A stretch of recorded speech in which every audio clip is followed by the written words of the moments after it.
Et tout de suite, dans le club, un invité non moins exceptionnel. Bonjour à vous, Général Desportes. C'est vrai que vous êtes un Bonjour. régulier aussi des antennes d'LCI.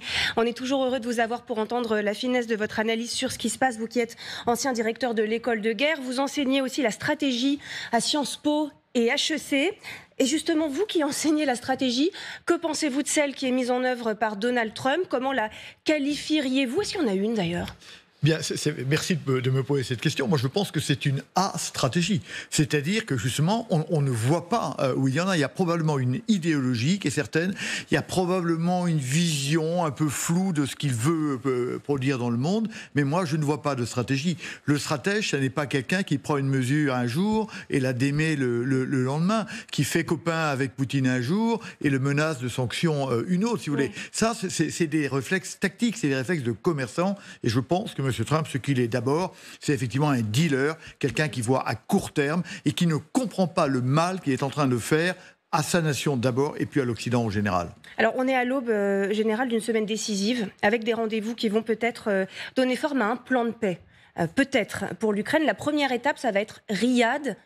Mardi, reprise du dialogue entre les Américains et les Ukrainiens après le clash du bureau ovale, alors qu'on l'apprend auprès de nos confrères d'NBC News. La liste des exigences de Donald Trump est peut-être sans doute en train de se rallonger d'ailleurs. Outre le deal sur les minerais, il demanderait maintenant des garanties sur des élections en Ukraine, voire une démission de Volodymyr Zelensky. Est-ce que désormais les Ukrainiens et Zelensky lui-même aura d'autres choix que de dire oui à tout ? Je ne sais pas si vous voulez, mais on voit bien la démarche ignoble qu'est en train de conduire Trump, c'est-à-dire qu'il est en train d'acculer quelqu'un qui est faible, qu'il a privé de renseignements. Et n'oublions pas que Trump est directement responsable de la mort des Ukrainiens qui sont morts cette nuit, les nuits d'avant, à partir du moment où le renseignement a été coupé. Donc je crois qu'à un moment donné, il faut savoir dire non, mais je pense que...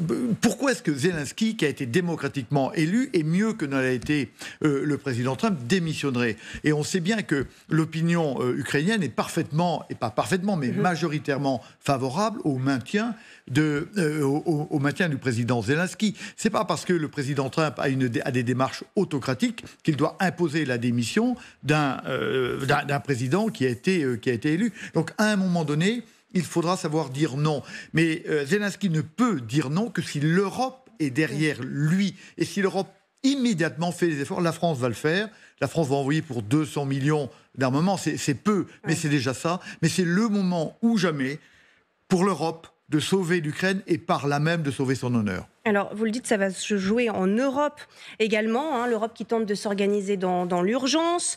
Une réunion entre chefs des armées des États européens est organisée mardi à Paris. Elle réunira les pays qui sont prêts à garantir une paix future en Ukraine. Le Royaume-Uni en sera, bien évidemment. L'Australie aussi, apprend-on. C'est déjà l'après-OTAN qui est en train de se préparer. Je crois que c'est une prise de conscience. C'est une prise de conscience que les gens qui croient vraiment aux valeurs occidentales doivent se réunir pour être forts. On ne sait plus vraiment aujourd'hui si les États-Unis font encore partie de l'Occident. Ce sont vraiment les valeurs que nous aimons depuis 2500 ans qui sont défendues. Et donc que l'Australie vienne vers nous, que le Canada soit tout à fait proche et se rapproche de l'Europe, je crois que c'est un bon signe. Quelque part, il y aura une coalition des bonnes volontés occidentales pour protéger cette paix et faire en sorte, d'une part, qu'elle existe et d'autre part, qu'elle soit juste et durable. Donc c'est l'après-OTAN déjà ? Mais absolument, c'est l'après-OTAN. Mais après, qu'est-ce que ça veut dire après-OTAN ? L'OTAN va vivre, mais avec un membre qui va quitter de facto ou de par la loi, c'est les États-Unis. Mais l'OTAN en elle-même est une bonne chose. C'est l'alliance atlantique. Tant que le Canada reste dans l'OTAN, on est bien dans une alliance atlantique. Mais il est clair que c'est une alliance dans laquelle l'Europe doit absolument trouver ce que la France réclame depuis longtemps et a construit, c'est-à-dire son autonomie opérationnelle. Ouais. Est-ce que les États-Unis, aujourd'hui, sont toujours notre allié ? C'est la question qu'on se pose. Sébastien Lecornu, aujourd'hui, dans la tribune dimanche, dit oui. Qu'est-ce que vous répondez, vous, à cette question ? Pourquoi dit-il oui ? Parce qu'il n'y a pas le choix. Il faut chercher à se raccrocher à ce qui existe. Et puis, vous savez, la loi... Est-ce qu'on doit se raccrocher à tout prix ? Pardonnez-moi, l'Europe est attaquée dans ses valeurs par J.D. Vance lorsqu'il vient à Ramstein. L'Union européenne est attaquée par Donald Trump, qui dit qu'elle a été construite pour enquiquiner les États-Unis. Qu'est-ce qui nous raccroche encore à cet allié ? Il y a deux choses. C'est que, d'une part, pour l'instant, nous avons encore sacrément besoin des moyens américains. Si l'Amérique, brutalement, retirait de l'OTAN tous les moyens qu'elle y met, eh bien, nous serions quasiment incapables de combattre. Il faut bien le comprendre. Et qu'on est... Donc, ils ne le feront pas tout de suite. J'en sais rien, mais en tout cas, on ne doit rien faire pour que ça arrive. Et puis, la deuxième chose, c'est que la loi de la géopolitique, c'est la troisième loi de Newton. C'est la loi de l'action et de la réaction. Et Trump ne sera pas éternel. Trump ne sera pas éternel. Et donc, peut-être, d'ailleurs, son pouvoir va-t-il baisser dans un an, quand il commencera à voir que l'inflation qu'il va générer va commencer à lui retirer l'opinion publique. Donc, il n'est pas éternel. Donc, et il aura un successeur. Qui sera-t-il? On n'en sait rien. Il y a quand même une Amérique, qui est une grande Amérique, qui n'est plus celle de Roosevelt, mais qui est garant de grandes valeurs, qui reviendra. Alors oui, l'Amérique ira toujours vers son ouest. Oui, nous ne devons pas parier sur un retour de l'Amérique. Il faut trouver maintenant notre autonomie, mais nous devons évidemment chercher à rester alliés avec l'Amérique qui reviendra, parce qu'elle reviendra. Alors, vous le dites, en attendant, il faut faire le dos rond peut-être, mais il faut aussi se préparer à la possibilité de faire 100 un jour. C'est quoi la priorité des priorités? Le premier défi, déjà, c'est d'avoir une structure décisionnaire indépendante qui puisse fonctionner sans les États-Unis. Et on fait ça comment? On appelle ça toujours l'OTAN? Non, mais vous avez raison. Ce que nous n'avons pas de manière autonome, et pourquoi nous ne l'avons pas, et c'est pour ça que les Américains font les choses pas très bien, c'est que les Américains nous ont imposé notre vassalité, que nous avons acceptée avec bonheur, parce qu'elle nous permettait de faire grossir l'édredon social sans nous préoccuper de la sécurité que nous pensions gratuite. La France était un vassal des États-Unis en matière de défense ? De moins en moins. La France était le seul pays qui, depuis le général de Gaulle, qui avait prévu dès les années 60, évidemment, ce qui allait se produire, il dit non, c'est un pays qui n'est pas fiable. Parce qu'il a lu l'histoire, et il a vu se faire, et il a vu que les Américains ont laissé tomber les uns après les autres tous leurs alliés, et que donc cet allié n'était pas fiable, et donc on était amis, mais il fallait pouvoir compter sur Vous avez dit qu'on était des vassaux, c'est quand même fort comme mot. Mais bien sûr, c'est vrai. Mais bien sûr, c'est vrai. Le droit l'extraterritorialité du droit américain, vous croyez qu'on l'accepterait si on ne comptait pas sur les Américains? Les règles commerciales qui nous sont imposées, qui nous étaient, mais qui nous sont toujours imposées par les Américains, vous croyez qu'on les accepterait si on pouvait vivre et dire non à M. Trump? Non, parce que le monde est comme ça, parce que le dollar est la monnaie de réserve, parce que les grandes entreprises américaines ont un poids sur nous. C'est bien ce qu'il faut faire. Il faut retrouver notre autonomie de défense, mais il faut aussi avoir une autonomie économique. Et on voit bien que les deux Oui, vont là, vous allez ensemble. bien au-delà de la défense. Alors, pour revenir sur ces questions de structure décisionnaire, on fait comment? On doit pouvoir prendre des décisions de façon autonome et engager les forces de l'OTAN, peut-être sans les États-Unis, si on le souhaite, notamment pour aider un pays qui serait attaqué. Mais vous avez raison, vous avez raison. Et c'est là, mais je continue un peu sur ce que j'ai dit. Oui, allez-y. Parce que les Américains l'ont voulu, ça s'appelle la politique des 3D de Madeleine d'Albright. C'est très clair. Renvoyez vos téléspectateurs aux années 92-93, où les Américains, de manière volontaire, ont voulu éviter tout découplage, parce que nous avions, non pas des tentations, mais une volonté de reconstruire un monde qui n'était pas que la perpétuation du monde de la guerre froide. Alors les Américains ont empêché que nous ayons des capacités de commandement autonome. Nous n'en avons pas. Et les Anglais, quand ils étaient en Europe, ont tout fait pour que ce soit comme ça. Ils ont empêché, interdit que nous ayons des capacités de planification. Nous n'avons pas de capacité autonome de transport stratégique. Nous n'avons pas de capacité autonome de ravitaillement, ou très peu de ravitaillement en vol de nos avions. La majorité des capacités de frappe dans la profondeur de l'OTAN est américaine. Nous n'avons pas la majorité, quasiment la totalité des missiles capables de détruire les radars adverses sont américains. Donc ça va au-delà du commandement. Ce que vous nous dites, c'est que des moyens essentiels aujourd'hui pour la défense ont été entièrement délégués aux Je armes prends une américaines. image qui est claire. À peu près chacune des armées européennes est à peu près autonome en elle-même, si vous voulez. Et toutes ces armées-là, pour faire l'OTAN, elles sont pluguées dans une grande architecture qui est américaine. C'est-à-dire que tout ça ne va ensemble que parce que les Américains apportent ce que nous appelons, nous, les éléments de cohérence opérationnelle. Donc si ces éléments partent, eh bien vous retrouvez avec des armées juxtaposées, mais pas avec une masse de soldats capables de faire masse. Alors je suis sûr, parce que les militaires sont débrouillards et quand il y a une mission, on la remplit, qu'on trouverait des moyens. Mais néanmoins, ce que j'ai oublié de dire, c'est que l'essentiel du renseignement de l'OTAN est américain. Les Américains ont 247 satellites militaires. Nous, la France, on en a 17. La plus grosse partie des moyens de communication de l'OTAN sont américains, ce qui fait que... Et ce qu'on voit aujourd'hui, c'est que s'ils veulent le retirer du jour au lendemain, comme ils l'ont fait pour l'Ukraine, ce renseignement, ils le font, sans état d'âme. Complètement, c'est l'affaire de Starlink, ils l'ont fait plusieurs fois pendant la guerre en Ukraine, pendant la guerre d'Ukraine, empêchant les Ukrainiens de conduire leurs manœuvres. C'est pour ça qu'on est pieds et poings liés. Tout à l'heure, vous me parlez de dépendance de la France.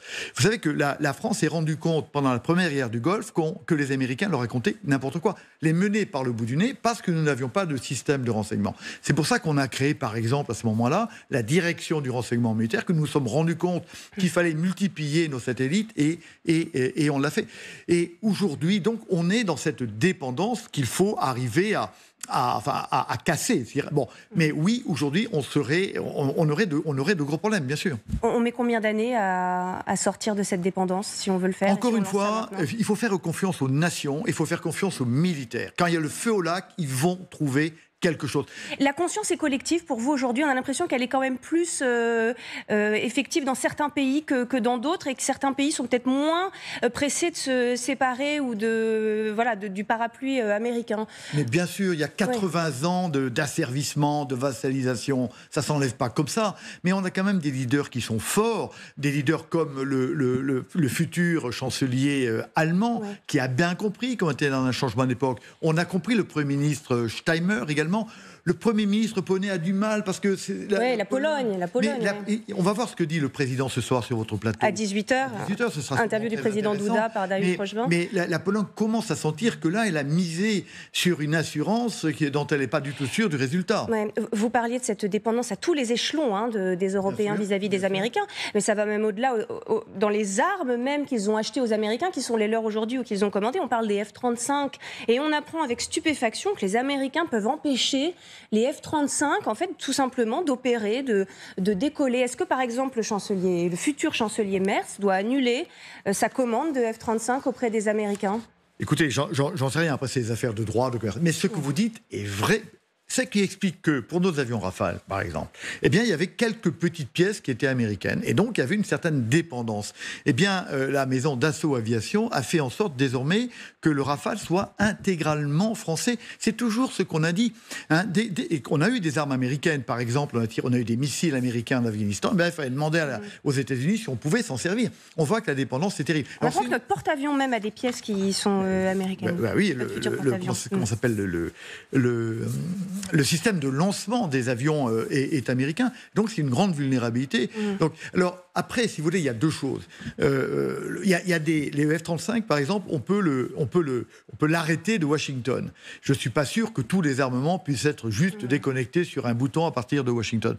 Mais il est clair que le F-35, c'est un grand danger. Il faut acheter européen. C'est un drame parce qu'il y a plusieurs pays européens qui ont des avions, le meilleur étant naturellement le Rafale français. C'est un général français qui le dit. Non, mais c'est bien sûr. Bon, vous savez, l'Italie, l'Allemagne, la Hollande disent on a des armes nucléaires américaines portées par nos avions. Mais ça veut dire quoi? Ça veut dire rien du tout, puisque de toute façon, ces armes-là ne peuvent être tirées que sur autorisation des Américains. Et si le président Trump dit, écoutez, vous n'utilisez pas vos F-35, et même s'ils arrivent, de toute façon, ces armes-là, vous ne les tirez pas, eh bien, ça ne sert à rien. Il faut retrouver l'autonomie opérationnelle et donc l'autonomie stratégique. Venons-en à la situation de l'Ukraine. L'Europe, bien sûr, tente de venir en aide à Kiev. Le ministre français des Armées recevra mercredi ses homologues des autres poids lourds militaires européens, l'Allemagne, l'Italie, la Pologne, le Royaume-Uni, pour tenter de coordonner l'action en soutien à Kiev, alors qu'on sait qu'il y a des désaccords, notamment avec l'Italie, sur la question des troupes au sol. Comment, de toute façon, si on arrive à un accord, on les impose ces garanties de sécurité à Washington qui n'en veut pas et à Moscou qui n'en veut pas? Est-ce qu'on a réellement aujourd'hui notre mot à dire dans ce qui est en train de se passer? Eh bien non. Nous n'avons pas d'autre mot à dire. Alors, il faut prendre sa place. Alors, il faut faire quelque chose. Si nous sommes absolument déterminés, on a une petite chance, voire une chance certaine d'être présent et de s'imposer. Le pire pour l'Ukraine, ce serait de ne pas être consulté. Il semble désormais que l'Ukraine serait consultée. Mais le pire pour l'Europe, c'est que le système de sécurité globale en Europe, le nouveau partage de Yalta, si vous voulez, soit fait sans que nous soyons au courant. Si ça se signe entre Trump et Poutine et que ni lui, aucun des deux n'en veut, on fait quoi? On arrive avec notre plan et puis il est jeté à la poubelle? Bon, alors, d'une part, on a une capacité de réaction, en ce sens qu'on n'est pas... Plus vous êtes autonome, plus vous pouvez dire non. D'où la nécessité pour nous d'être rapidement autonome. Ça ne va pas se faire en quelques semaines. Honnêtement, non, ça ne va pas se faire en quelques semaines, mais bien sûr. Mais c'est pour ça aussi la réaction du ministre Lecornu est bon. Il faut pas braquer parce qu'il faut quand même qu'on reste dans la machine. C'est exactement ce qu'a compris Zelensky après l'affaire de vendredi, il y a 8 jours. Il a dit il faut vraiment que je rentre dans cette affaire-là. À la fois, il faut garder notre honneur, mais à la fois et notre capacité à combattre, mais également, il faut comprendre les rapports de force. Mais ce qui est sûr, c'est que personne ne pourra imposer à l'Ukraine d'arrêter cette guerre. Bien sûr. Et s'il veut continuer, il continuera. Il y aura ses risques et périls, et nous devrons l'aider. Nous n'avons pas le choix. Combien d'hommes faudrait-il pour une force d'interposition sérieuse? Alors, si c'est une force d'interposition, parce que ça peut se faire sous d'autres formes aussi, ça peut être des troupes d'observation, dit-on, si tant est que ça serve à quelque chose sur le terrain. Sébastien Lecornu se refuse à donner un chiffre aujourd'hui, alors qu'on parle de 30 000 hommes. Volodymyr Zelensky parle de 200 000 hommes. Pour vous, combien d'hommes faudrait-il? Vous pensez bien que si le ministre des Armées refuse de donner un chiffre, je ne vais pas en donner. Mais ce que je veux dire, c'est que ça dépend vraiment de la mission, si vous voulez. Ouais. Il faut avoir des observateurs que vous dites, ça ne sert rien, ça sert à rien. Il faut une force capable d'agir et une force qui puisse avoir un effet militaire significatif sur une percée. Il faut des hommes armés, prêts à riposter si jamais le cessez-le-feu est rompu, par exemple. Oui, vous avez raison. Il ne faut pas une force en arrière, prête à se mobiliser, une force qui soit là. Et donc, les pays européens sont prêts pour ça, même la Grande-Bretagne, qui pourtant est aux avant-gardes avec la France, même les Français sont-ils prêts? Parce que quand on leur pose la question, une force de maintien de la paix, oui, mais intervenir, non. Et psychologiquement, le travail a suffisamment avancé dans les esprits pour vous? Avançons doucement dans les esprits. Qu'est-ce que serait qu'une force d'interposition qui ne pourrait pas utiliser ses armes? Rappelez-vous, la dernière fois que nous avons utilisé ce genre de concept, c'était au Kosovo et en Bosnie, on avait des forces qui n'avaient quasiment pas d'armes. Eh bien, elles étaient totalement bafouées par les Serbes de Bosnie en particulier. Donc, un soldat, il est là pour faire la guerre, pour faire son métier de soldat. Et donc, s'il n'est pas capable de le faire, il ne sert strictement à rien. Si vous mettez des gens alignés le long de la frontière, vous diront, les chars russes passent, qu'est-ce que vous ferez? Il faut des gens capables d'intervenir. La difficulté, évidemment, c'est qu'il faut des gens devant, et puis il faudrait des forces capables d'intervenir en second également. Et là, il est clair que l'Europe aura du mal à constituer à la fois une force de réaction immédiate et à une deuxième force capable de la renforcer. C'est pour ça qu'il faut aller très vite. Est-ce qu'il y a un risque escalatoire en cas de présence de cette force d'interposition? Est-ce que ce serait aller trop loin? Certains se posent la question. Est-ce que c'est faire prendre trop de risques aujourd'hui à l'Europe? Vous dites non, il faut le faire, il faut y aller? La vraie question, c'est celle des Américains. Freedom is not free.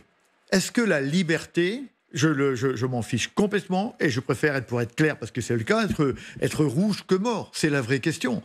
Mes parents, vos grands-parents ont réagi à un moment donné, ils ont pris leurs fusils, ils sont allés se battre contre les Allemands, si vous voulez. Oui, mais c'était sur leur terre. Les opposants à cette force de maintien de la paix diront c'est l'Ukraine, et on l'a entendu régulièrement ces derniers jours.